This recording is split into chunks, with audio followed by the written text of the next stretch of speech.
अपने आप को बचाने के लिए आपने खुद को बीजेपी को और देवेंद्र फडणवीस को सरेंडर किया, और आपने उसमें जो आरोप लगाए उन सबके पीछे कहीं ना कहीं राजनीति थी, ऐसा उन सबका कहना है।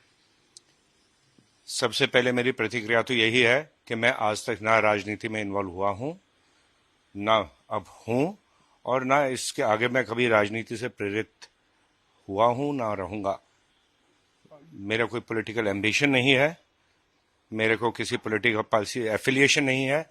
सो इस प्रकार के आरोप करना कि राजनीति से प्रेरित है, ये तो बिल्कुल मतलब मनगढ़ंत कुछ भी बात किसी पे आरोप कर देना है। दूसरा, जो अनिल देशमुख साहब ने मुझ पर आरोप लगाया, 3 साल से इस प्रकार आरोप उन्होंने आज तक नहीं लगाया था। आज अचानक उनकी मानसिक स्थिति क्या हो गई, क्या उनके साथ हुआ, क्या ऐसी घटना हुई, क्या उनकी फ्रस्ट्रेशन थी, क्या मेंटल इंस्टेबिलिटी थी कि जिस कारण से उन्होंने अचानक से मेरे ऊपर इस प्रकार का वार किया। मैं आज तक कभी पब्लिक प्लेटफॉर्म पे बोला नहीं था, मीडिया में नहीं बोला, सोशल मीडिया में मैंने कभी प्रतिक्रिया नहीं दी थी। जो भी इन्होंने अन्याय मेरे विरुद्ध किए, झूठे केसेस किए, जो मुझे कहना था सब कुछ मैं सुप्रीम कोर्ट में भी, ऑनरेबल सुप्रीम कोर्ट में, ऑनरेबल हाई कोर्ट में कहता रहा। मैंने कभी पब्लिक में जाकर मैंने तू मैमे में इंडल्ज नहीं हुआ, अभी भी मेरी इच्छा नहीं थी, और ना मुझे इस प्रकार का कुछ करना अच्छा लगता है।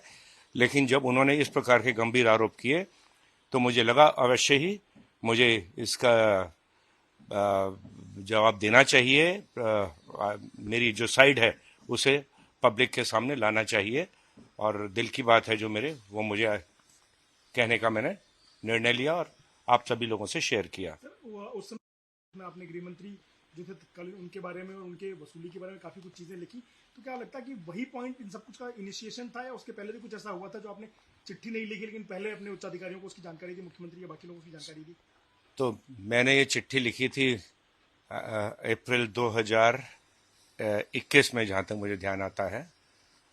और ये अनिल देशमुख साहब ने इस प्रकार की धीरे धीरे कोविड के बाद और कोविड के दौरान उनकी इस प्रकार की जो डिमांड्स थी, जो इस प्रकार के उनके सुपुत्र इस रैकेट में शामिल हो चुके थे, उनके एजेंट शामिल हो चुके, धीरे धीरे सुनने को आ रहा था।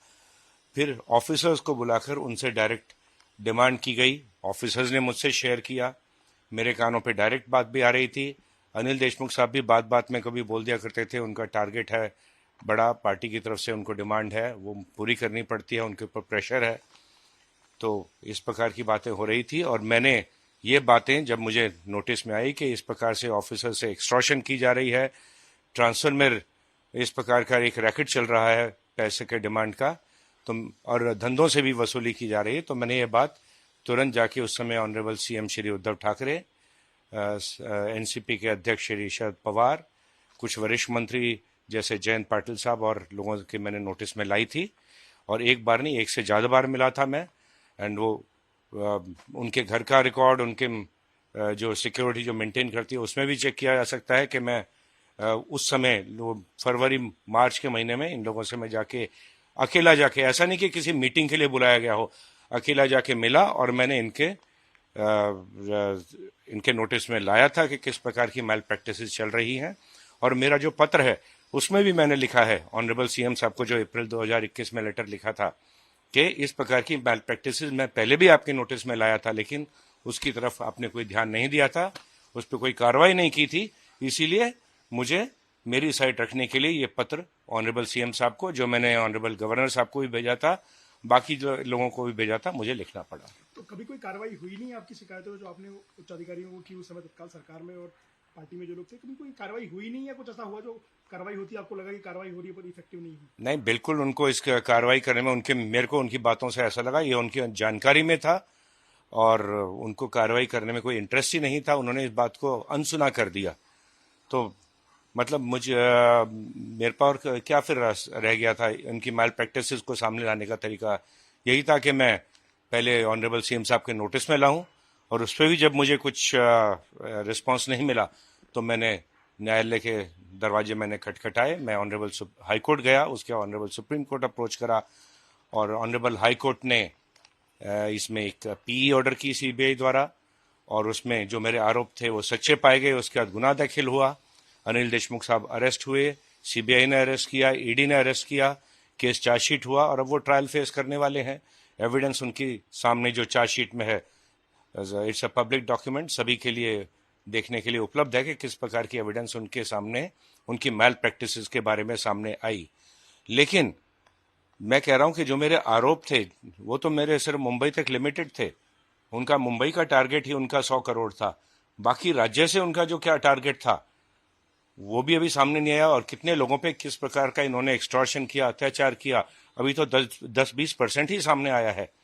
पूरे इनकी जो मैल प्रैक्टिस थी वो तो अभी तक सामने नहीं आई है, मुझे लगता है। लेकिन अब थोड़े ऑफिसर्स जो सफर हुए, जिनसे बहुत से लोगों से पैसा भी लिया गया फिर भी काम नहीं किया गया, वो बोलने लगे हैं। और अच्छी बात है, अगर इस प्रकार के लोग और भी सामने आएंगे तो पिक्चर अवश्य सामने आ जाएगी, पूरी पिक्चर क्या थी। सर, आप जो आरोप लगा और उनका कहना है कि सीबीआई ईडी दोनों के केसों में मेरिट्स नहीं है, ऐसा कोर्ट ने अपने ऑब्जर्वेशंस में कहा है। और साथ ही चांदीवाल कमीशन की जो रिपोर्ट है जिसमें वो क्लीन चिट होने की बात करते हैं, उसका भी वो हवाला देते हैं कि आखिर सरकार उसको सार्वजनिक क्यों नहीं कर रही। तो आपके मुताबिक क्या वास्तव में ये क्लीन चिट या उनको जो बेल मिली है उसमें उनको सारे मामलों में एक्सोनरेट होता हुआ दिखाई दे रहा है? देखिए, उनको कोर्ट ने एक्सोनरेट नहीं किया है, उनका ट्रायल पेंडिंग है। मैं ऑनरेबल कोर्ट में क्या प्रोसीडिंग होती है उसके बारे में कमेंट करना उचित नहीं होगा, लेकिन उनको कोई अभी डिस्चार्ज नहीं मिला है, सिर्फ इतना कहना चाहूंगा। और चांदीवाल कमीशन उनकी सरकार थी, जब ये चांदीवाल कमीशन की रिपोर्ट सबमिट हुई थी, उनके नोटिस में होगा, उनको मालूम होगा क्या है। लेकिन जहां तक मेरी जानकारी है, जो मैंने प्रेस में पढ़ा, चांदीवाल कमीशन ने मेरे ऊपर मेरे जो चार्जेस हैं उनमें सच्चाई पाई, और आई थिंक उन्होंने मेरे बारे में कोई भी एडवर्स ऑब्जर्वेशन इस रिपोर्ट में नहीं दी है, जहां तक मेरी जानकारी प्रेस रिपोर्ट से जाती है। लेकिन अगर देशमुख साहब की जानकारी में है, उनकी सरकार को सबमिट हुई थी, अगर कुछ उनकी जानकारी में है तो आए, सब पब्लिक डोमेन में लेकर आए, मुझे उसमें कोई आपत्ति नहीं है। सर, पैसे का जो करप्शन था, जो पैसे के लेन देन के आरोप थे, या फिर सचिन वजह से जुड़े जो मामले थे, अगर उनको छोड़ दिया तो राजनीतिक बदले के लिए भी कार्रवाई होती थी, ऐसे भी आपने आरोप अपने उस चिट्ठी में लगाए थे। आपने मोहन डेलकर केस का जिक्र किया था और तमाम मामलों में पुलिस का दुरुपयोग राजनीतिक कारणों से भी हो रहा था, ये भी आपके आरोप थे। उस बारे में कुछ बताएं। मैंने मेरी लेटर में अवश्य लिखा था किस प्रकार से पुलिस एजेंसी का दुरुपयोग किया जा रहा था। उसके बाद मैंने बहुत सी चीजें थी जो उस लेटर में नहीं लिखी थी, लेकिन मैंने शेयर करना चाहूंगा कि किस प्रकार से मुझको प्रेशराइज करके कोशिश की गई थी कि इनके जो पॉलिटिकल विरोधी हैं, राजनीतिक जो विरोधी हैं, जैसे कि उस समय के तत्कालीन लीडर ऑफ अपोजिशन थे श्री देवेंद्र फडणवीस, उनको और मेरे को एक यूएलसी का केस, अर्बन लैंड सीलिंग का केस, थाने का पुराना केस का इन्वेस्टिगेशन चल रहा था। उसमें संजय पांडे के माध्यम से उसमें ऐसी इंस्ट्रक्शंस थी कि किसी प्रकार से श्री फडणवीस को और मेरे को उस केस में घसीटा जाए, हमको इन्वॉल्व किया जाए। और इतना ही नहीं, एक जो और बात बताना चाहूंगा, उस केस में ऐसी भी इंस्ट्रक्शंस दी थी संजय पांडे ने उस केस के तत्कालीन आईओ सरदार पाटिल को, कि उसमें उस समय जो सरकार का हिस्सा थे, प्रेजेंट अभी के माननीय मुख्यमंत्री श्री एकनाथ शिंदे को भी उस केस में घसीटा जाए, उनको अरेस्ट किया जाए। ये बात भी उस समय के आयोग के ऊपर प्रेशर लाके संजय पांडे ने की थी, और वो डायरेक्ट इंस्ट्रक्शंस ले रहा था श्री अनिल देशमुख से, श्री शरद पवार से, और उस समय के मुख्यमंत्री श्री उद्धव ठाकरे से। लेकिन आप जो आरोप लगा रहे हैं ये बहुत बड़े आरोप है कि तत्कालीन मंत्री सरकार में रहते हुए उनके खिलाफ कार्रवाई के आदेश थे। तो आपके पास जो जानकारी है, ये जानकारी किन माध्यमों से है और आप कितना विश्वास कर सकते हैं उन चीजों जो आपके अधिकारियों ने आपको बताया? पूरा विश्वास मैं कर सकता हूं। मेरे पास इसके बारे में सिर्फ जानकारी नहीं, मेरे पास एविडेंस भी है, मेरे पास वीडियो एविडेंस है, और उचित समय आएगा तो मैं अवश्य ही इस प्रकार की जो एविडेंस है मैं पब्लिक डोमेन में शेयर करूंगा। तत्कालीन मंत्री के खिलाफ खुद दूसरे मंत्री और उनकी पार्टी के सहयोगी लोग उनके खिलाफ साजिश कर रहे थे, ये बहुत सीरियस आरोप है, और आज वो व्यक्ति मुख्यमंत्री हैं प्रदेश के। तो आप जो आरोप लगा रहे हैं इसकी गहनता आप समझते होंगे? मैं बिल्कुल इसकी गहनता समझता हूं और बिल्कुल सोच समझकर आरोप लगा रहा हूं, और मैं कह रहा हूं मेरे पास इसके बारे में एविडेंस है, तभी इस प्रकार का आरोप मैं कर रहा हूं।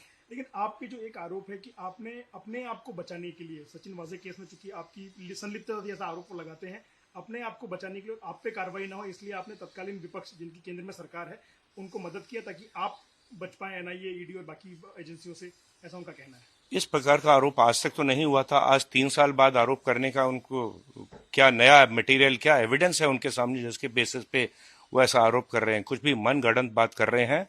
मेरे को तो उनकी मानसिक स्थिति पे भी तरस आता है। मुझे लगता है कि कुछ मानसिक संतुलन खो बैठे हैं, उन्हें साइकेट्रिक ट्रीटमेंट की जरूरत है। और अगर ये इस प्रकार का आरोप कर रहे हैं तो उस समय जब मैंने पत्र लिखा था ऑनरेबल सीएम साहब को एंड हाई कोर्ट को मैं अप्रोच हो चुका था, उस समय इनके सुपुत्र श्री सलिल देशमुख मुझे एट्रिया मॉल में स्टारबक्स कॉफी शॉप में मिले थे। उन्होंने कहा था हमसे गलती हो गई, मेरे हाथ जोड़े थे, मेरे पांव पड़ने को तैयार थे, कहते हम आपको स्टेज का डीजीपी बनाएंगे और आपसे देशमुख साहब भी जो हमसे गलती हो गई उसके बारे में खुद माफी मांग लेंगे, लेकिन अपना आप जो आपने हमारे खिलाफ जो देशमुख साहब के खिलाफ जो लिखा है हाई कोर्ट में फाइल किया है वो आप विड्रॉ कर लीजिए। तो क्या आवश्यकता थी सलिल देशमुख को ये उस समय मेरे को अप्रोच होने की। और मैं चैलेंज के साथ कहता हूं कि जो मैं कह रहा हूं सच कह रहा हूं, मैं मेरा नार्को टेस्ट कराने को तैयार हूं, लेकिन अगर इनमें सच्चाई है श्री सलिल देशमुख में और श्री अनिल देशमुख में तो मेरे साथ आए, एक ही दिन चल के नार्को टेस्ट में उनके साथ कराने को तैयार हूं। हम सचिन वजह के मामले में वापस आते हैं। सचिन वजह के मामले में बार बार ये बात कही जाती है कि वो आपके मातहत एक अधिकारी थे मुंबई पुलिस में, आपको रिपोर्ट करते थे और ऐसे में वो सीधा गृह मंत्री से भी मिलते थे, जैसा कि आपने आरोप लगाया है और आज भी मामला भी चल रहा है। तो सचिन वजह आपके नियंत्रण से बाहर कैसे चले गए और उन्होंने जो कुछ भी किया उसकी आपको बिल्कुल भी कभी जानकारी नहीं हुई या आपने इसको ऊपर तक पहुंचाया उनके जो सचिन वजह आपको ये मालूम होगा, उनका रीइंस्टेटमेंट श्री अनिल देशमुख और श्री उद्धव ठाकरे के कहने पे हुआ था। ये मैंने अपनी जो मैंने स्टेटमेंट दी है एजेंसीज को वहां भी मैंने कहा है और डायरेक्टली आदेश ऑनरेबल सीएम साहब से और अनिल देशमुख साहब से आए थे। तो ये कहना कि इस और एक चीज और कहना चाहूंगा, इससे पहले सचिन वजह ने मेरे साथ कहीं भी कभी काम नहीं किया था। वो डायरेक्टली रिपोर्ट करते थे श्री उद्धव ठाकरे को, अनिल देशमुख साहब भी डायरेक्टली अपने बंगले पे बुलाते थे और भी बहुत अधिकारियों को बुलाया जाता, सिर्फ वजह को ही नहीं। तो इस प्रकार की मैल प्रैक्टिस पूरे डिपार्टमेंट का जो लाइन ऑफ कमांड है वो खराब कर दिया था इन्होंने। ऑफिसर्स को डायरेक्टली बुलाना, उनसे डायरेक्टली एक्सटॉर्शन की डिमांड करना, पैसे वसूली के लिए बोलना, धंधों पे रेड करवाना, ये कार्रवाई डायरेक्टली चल रही थी। पूरे डिपार्टमेंट को खराब करके, चेन ऑफ कमांड को, डिसिप्लिन को खराब करके रख दिया था। सो मेरे ऊपर आरोप लगा देना सिर्फ सचिन वजह के बारे में, ये बिल्कुल अनुचित है। और जो मैं स्टेटमेंट अपनी एजेंसीज को भी दे चुका हूं, यही मैंने कहा कि डायरेक्टली उसको बुलाया जाता था और उससे जो भी थे डिमांड की जाती थी, उसको कुछ इंस्ट्रक्शन दी जाती थी। ये बिल्कुल हकीकत है। राजनीतिक बदले के हिसाब से कार्रवाई होती थी, पुलिस अधिकारियों को इंस्ट्रक्शन दिया है। आपने बात बताई, वर्तमान उप मुख्यमंत्री और वर्तमान मुख्यमंत्री दोनों के खिलाफ उस समय साजिश होती थी, पुलिस के अधिकारियों को इंस्ट्रक्शन देते थे। तो कितने ऐसे और नेता थे या कितने और ऐसे लोग थे जो राजनीति में नहीं थे लेकिन बिजनेसमैन थे किसी और तरीके से, जिनको एक्सटॉर्ट करने की या धमकी देने की या फंसाने की कार्रवाई करने के आदेश आते थे? तो मैं बताता हूं कि एक तो श्री अनिल गोटे नाम के एक्स एमएलए हैं, वो एक किसी पब्लिक प्रोसिक्यूटर चौहान नाम के प्रोसिक्यूटर के साथ मुंबई आए थे। उनकी मीटिंग हुई थी श्री अनिल देशमुख के बंगले पे, वहाँ पे मुझको बुलाया गया था एंड वहाँ पे इंस्ट्रक्शन दी गई थी कि उस समय के एमएलए श्री रावल और श्री गिरीश महाजन, इनके खिलाफ केसेस दाखिल किए जाएं। मैंने कह दिया था ये बिल्कुल केसेस बनते नहीं हैं, इस प्रकार के केसेस मैं दाखिल नहीं करूंगा। फिर यही श्री अनिल गोटे और वही पीपी चौहान श्री अनिल देशमुख के साथ इनकी मुझे एक मीटिंग में सिल्वर ओक पे बुलाया गया, जहां श्री शरद पवार भी मौजूद थे और वहां फिर मीटिंग में मुझ पे ऐसा दबाव डाला गया कि श्री रावल और श्री गिरीश महाजन के विरुद्ध गुने दाखिल किए जाएं। मैंने तब भी पूरा इनकार कर दिया था।